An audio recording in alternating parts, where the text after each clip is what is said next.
কিন্তু আমার সঙ্গীত আছে, ওটা দিয়ে আপনি বুঝে নেন। জি, ওটা দিয়ে বুঝে নেন। 7 শ্রেণীর মানুষ আরশের নিচের ছায়া পাবে।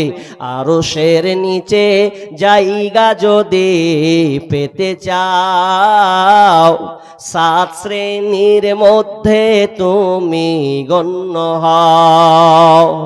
আরশের নিচে জায়গা যদি পেতে চাও, 7 শ্রেণীর মধ্যে তুমি গণ্য হও। শাসক যদি হয়ে থাকো, নেই পরায়ণ হও। ইবাদতের মধ্য দিয়ে যৌবন কাটাও। আরশের নিচে জায়গা যদি পেতে চাও, 7 শ্রেণীর মধ্যে তুমি গণ্য হও। মসজিদেতে বেঁধে রাখো তোমার ওই অন্তর, আল্লাহর জন্য ভালোবাসো যুগ থেকে যুগান্তর। অশ্রু দিয়ে চক্ষু ঝরাও, অশ্রু দিয়ে চক্ষু দিয়ে অশ্রু ঝরাও আল্লাহর শরণে, আল্লাহর জন্য ভালোবাসো রমনে বরণে। আরশের নিচে জায়গা যদি পেতে চাও, 7 শ্রেণীর মধ্যে তুমি গণ্য হও। বিশ্বনবী 7 শ্রেণীর কথা বলেছেন। নাম্বার 1 আল ইমামুল আদিল।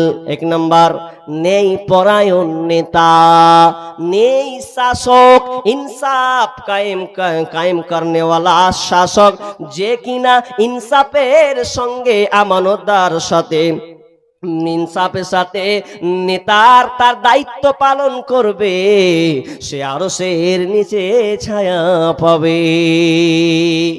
1 নাম্বার কে? 1 নাম্বার কাকে ধরলেন? নেতা।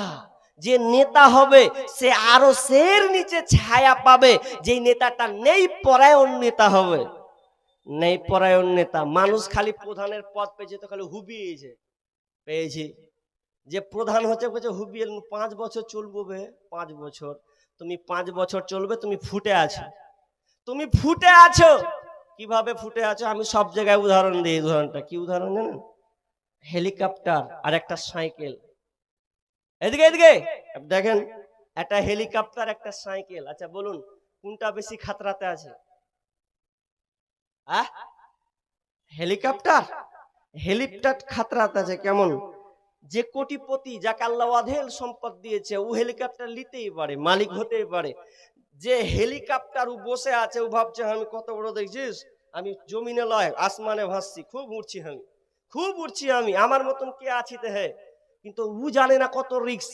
যে বসে আছে হেলিকপ্টার খুব সম্মানীয় মানুষ, কিন্তু ওকে বুঝতে হবে কেমন হেলিকপ্টারে চেপে আছে, হেলিকপ্টার সিগন্যাল তার ওপেন হয়ে আছে, চলতে আছে। আচ্ছা বলুন, যদি হেলিকপ্টারটা কোনো জায়গায় মেরে দেয়, যদি এক জায়গায় কোনো জায়গায় ঠুকে দেয়, কেউ যদি একটা পাথর চালায় বা কিংবা আর কিছু হয়ে যায়, এক কথায় আসমানের উপরে যদি অ্যাক্সিডেন্ট মেরে দেয়, আচ্ছা বলেন ওকে কি আর পাওয়া যাবে? ওকে আর পাওয়া যাবে না।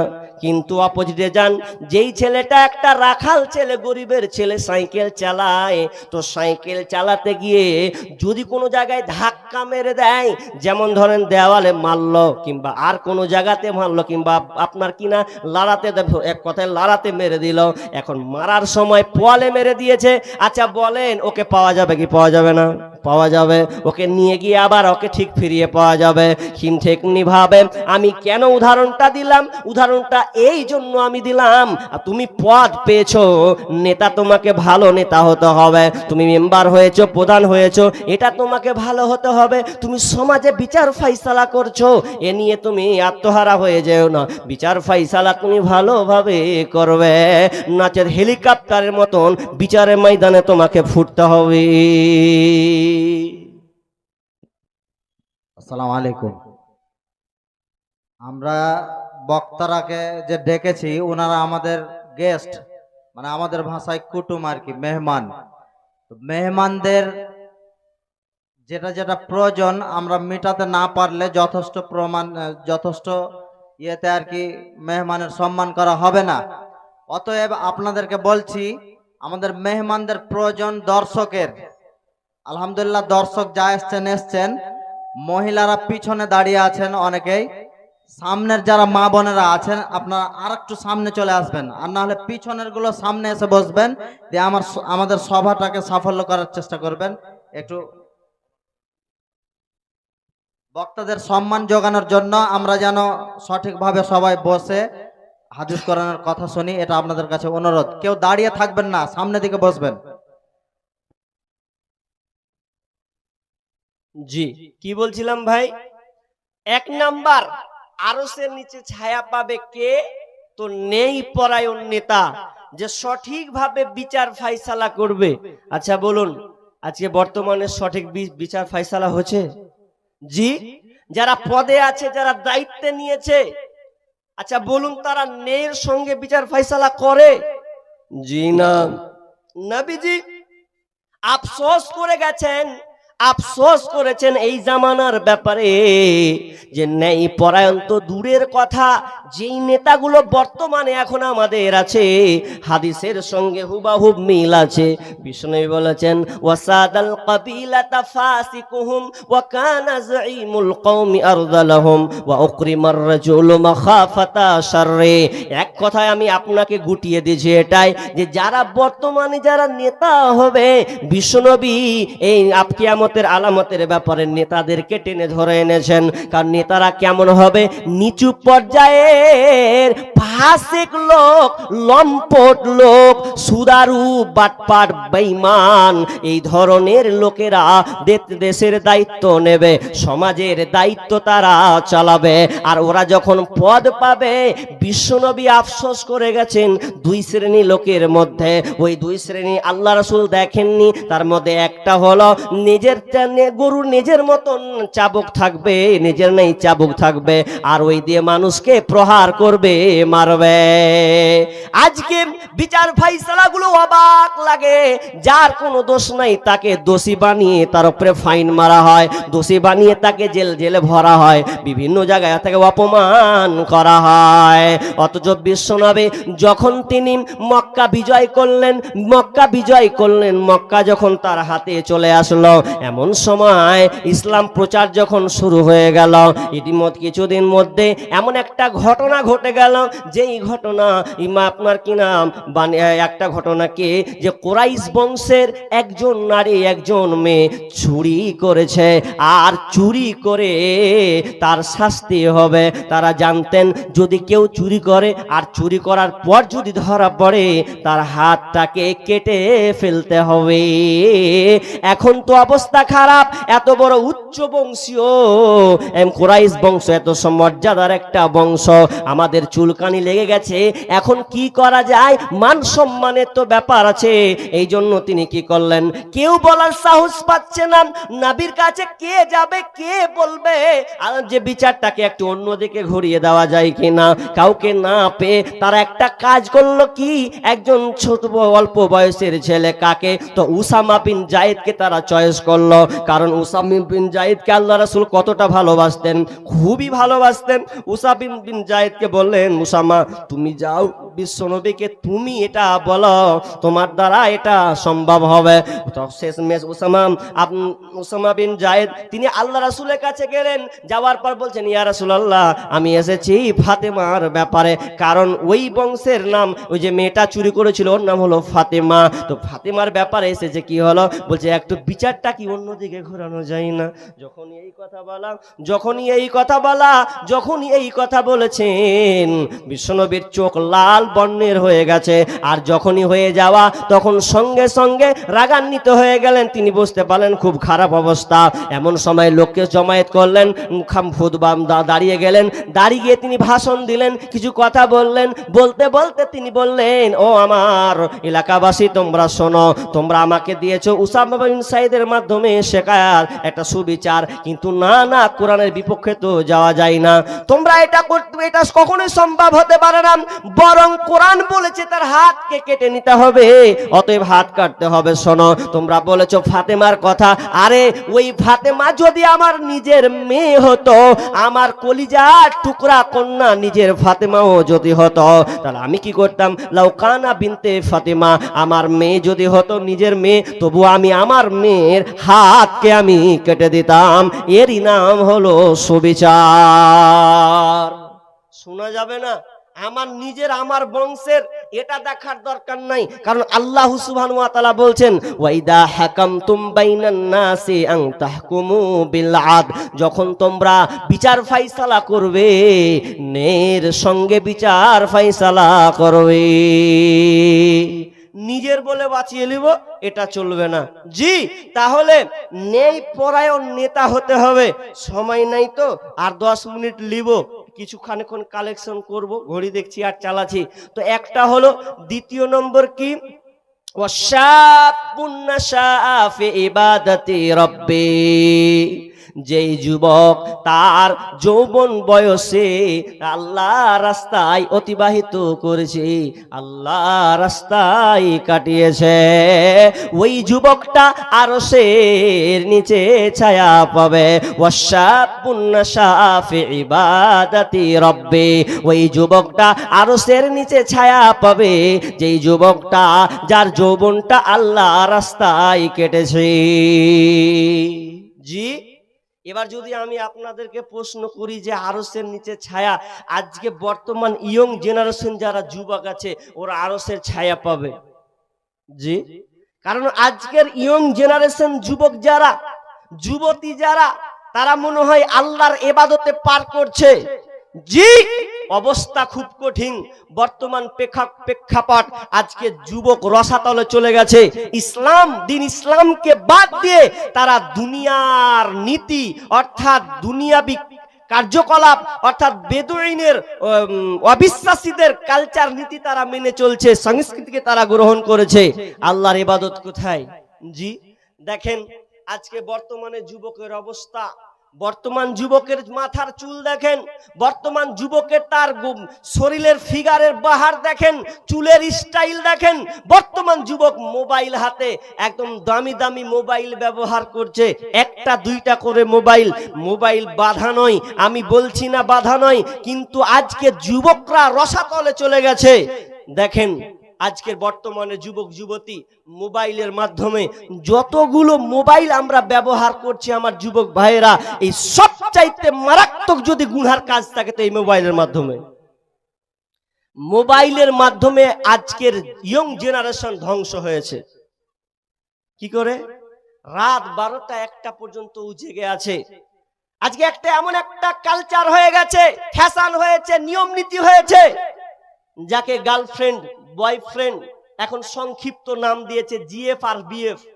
জিএফ মানে গার্লফ্রেন্ড, বিএফ মানে বয়ফ্রেন্ড।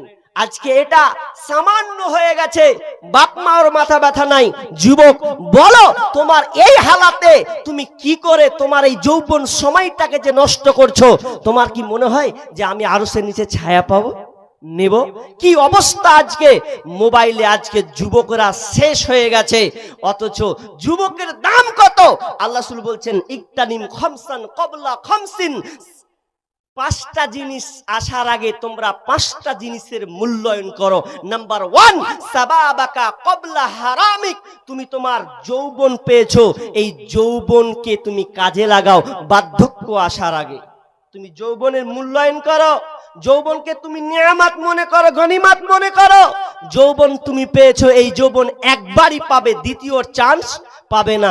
দেখেন না কত বাপজি, কত বৃদ্ধ অবস্থায়, বয়স হয়ে গেছে 60-70 বছর হয়ে গেছে, চায়ের দোকানে আর ভাতের টেবিলে বসে যখন ওকে পানি দেওয়া হয়েছে, তো পানিটা ঠিক মতন করে খেতে পারছে না। 1 গ্লাস পানি খেছে, তো 1 গ্লাস পানি খেতে খেতে খেতে অর্ধেক পানি ওর কাপড়ে পড়ছে, না ওর থালাতে পড়ছে, জমিনে পড়ছে, ব্যালেন্স শেষ। এখন যদি ওই বাপজি বলে আল্লাহ আমাকে যৌবনটা ফিরিয়ে দাও, একবার পাবে, দ্বিতীয় চান্স পাবে না। একবারই আল্লাহ তোমাকে যৌবনটা দান করবে, একবারই পেয়েছো তো একবারই পাবে, দ্বিতীয় চান্স তুমি পাবে না। কিন্তু যুবক, তুমি তোমার যৌবনটাকে কোথায় কাজে লাগালে? ছেলের মেয়ের পেছনে তুমি সময় ব্যয় করেছো। নারী ও বোন, তুমি ছেলের পিছনে সময় ব্যয় করেছো। স্কুল গেলে কলেজ গেলে একা ভালো লাগে না, তুমি সঙ্গী আবার চয়ন করো। তোমার সঙ্গী কে মেয়ে ছেলে লাই, তোমার সঙ্গী বয়ফ্রেন্ড হয়েছে, তোমার সঙ্গীকে তো গার্লফ্রেন্ড হয়েছে। এ করে তুমি মোবাইলে সম্পর্ক তৈরি করে নিয়েছো। রাত 12টা 1টার সময় তার সঙ্গে চ্যাটে লিপ্ত আছো, মেসেঞ্জারে আছো, হোয়াটসঅ্যাপে আছো। তুমি মনে করছো কি আনন্দের মধ্যে বসবাস করছি। বাপ মাও বেতাল হয়ে গেছে, মোবাইলটা দিয়ে সন্তানদেরকে শেষ করেছে। তো বাপ মা হলো প্রথমে দায়ী। বাপ মা ছেলে মেয়েদের মোবাইল দিয়ে শেষ করেছে। তারপরে দ্বিতীয়ত আমার ব্যক্তিগত মত, অনেকেরই মত, আজকে সরকার শিক্ষা ব্যবস্থাকে বাদ দিয়ে আর সবার হাতে মাধ্যমিক পাস হলে একটা করে মোবাইল ধরিয়েছে। এটা সবচাইতে মারাত্মক। আপনি মত কি হবেন যা হবেন জানি না, আমি আমার জ্ঞান গর্ভ থেকে বলছি, আমি যতটুকু বুঝেছি ততটুকুই বলছি। আজকে সরকার মোবাইলটা যদি বাদ দিয়ে ভালো শিক্ষার ব্যবস্থাপনা করত, তাহলে এই হালাতটা হতো না। আজকে মাধ্যমিক পাস হতে গিয়ে প্রত্যেকটা ছেলে মেয়ের হাতে মোবাইল আছে। তো মোবাইল দিয়ে কি হচ্ছে বাপ মা টের পায় না, বাপ মা বুঝতে পারে না। বাপ মা মনে করছে দুনিয়াটা মনে হয় এরকম, কিন্তু রসাতলে যাবে। কারণ একটা ছেলের হাতে যদি মোবাইল থাকে, বুদ্ধিজীবী একজন পোস্ট করেছেন, তিনি বলছেন কোনো বাপ মা যদি ছেলে কিংবা মেয়েকে মোবাইল দেয়, তাহলে ওই বাপ মা জেনে রাখুক ওই মেয়ের জন্য পর পুরুষের জায়গা করে দিয়েছে। আপনি ভাবছেন আমি ঘুমাইনু, 10টা হলো, নামাজ পড়নু, এসারের নামাজ, ঘুমিয়ে গেল, আর আমার ছেলে মেয়ে মনে শুতে ঘুম পাচ্ছে। তুমি ভালো করে তালাশ লাও, তোমার মেয়ের হাতে যদি মোবাইল আছে, ও ঘুমায়নি, 11টা 12টা পর্যন্ত জেগে আছে। কি কারণ? দিনের বেলায় অপেক্ষমান থাকে কখন রাত হবে আর কখন আমার কাজ শুরু হবে। রাত 12টার পরে যখন সকলে ঘুমায়া রয়, যুবক যুবতী তখন প্রেমের কথা কয়। রাত 12টার পরে যখন সকলে ঘুমায়া রয়, যুবক যুবতী তখন ফোনে কথা কয়। আরে মোবাইল হাতে পাইয়া বর্তমানের নারী লেখাপড়া ছাইরা দিছে, মরার প্রেমে পড়ি। সারাটা দিন চিন্তায় থাকে, সারাটা দিন চিন্তায় থাকে, রাত কখন গভীর হয়, যুবক যুবতী তখন মনের কথা কয়। যুবক বয়সটা শেষ। যুবক, তোমাকে একটা কথা বলি, যদি তুমি আল্লাহর আরশের ছায়া নিতে চাও, ও বোন, তুমি যদি আরশের ছায়া পেতে চাও, তাহলে তোমাকে এখন থেকে প্রতিজ্ঞাবদ্ধ হতে হবে। আজ থেকে তোমাকে সিদ্ধান্ত নিতে হবে, আমি আর কোনো ছেলের নাম্বার রাখলাম না। ও ভাই, তোমাকে বলে, বন্ধু তোমাকে বলে, আজ থেকে আমি কোনো মেয়ের মোবাইল নাম্বার রাখলাম না, তার সঙ্গে আমার কোনো সম্পর্ক থাকবে না। কেন? আমার এই যৌবনটা খুবই গুরুত্বপূর্ণ। কারণ বিষ্ণু বলছেন, লা তাজুলু কদাম ইবনি আদম ইয়াউমাল কিয়ামাতি মিন ইনদি রাব্বিহি হাত্তা ইসআলা আন খামসিন।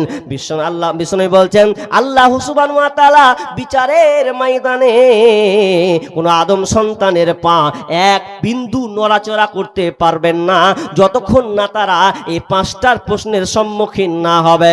নাম্বার 1, 1 নাম্বার, আন উমুরিহি ফিমা আফনাহু, তার জীবনটাকে সে কিভাবে চালিয়েছে।